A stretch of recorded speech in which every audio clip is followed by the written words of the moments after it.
Ask any student about sex education and you'll likely get a predictable answer. It's embarrassing, outdated, and unhelpful.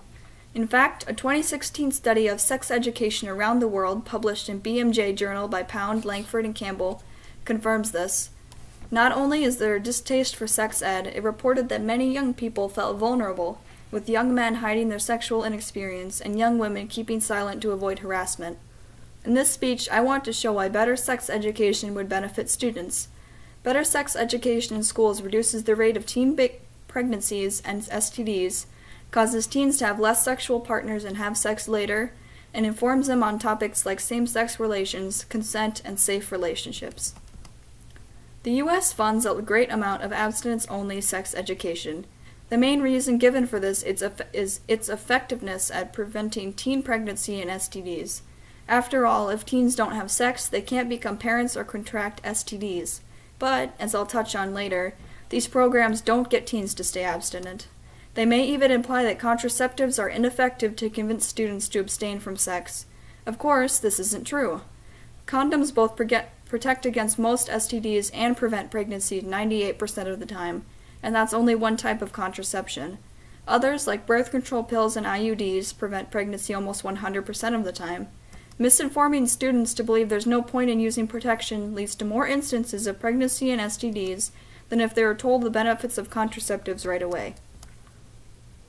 As said before, abstinence-only programs present themselves as the best solution to keep teens from having sex. But if you look at the facts, again, this isn't true. In Emerging Answers, a research book by Douglas Kirby, it says 40% of comprehensive sex education programs studied both delayed sexual initiation and reduced the number of sexual partners. 30% of the same programs reduced the frequency of sexual activity. Compare that to abstinence-only programs and you see a clear difference. In a 2009 article from Advocate for Youth's website, their analysis of abstinence programs shows that, quote, no abstinence-only program has yet been proven through rigorous evaluation to help youth delay sex for a significant period of time or to help youth decrease their number of sex partners. Not only are these programs ineffective at preventing sexual activity, they ignore an entire group of students' sexualities. According to the same study by Pound, Langford, and Campbell I mentioned before, the students say that the programs often neglect to acknowledge same-sex relations at all. This dismissal of many students' experiences only breeds ignorance and furthers the stigma against LGBTQ+ people.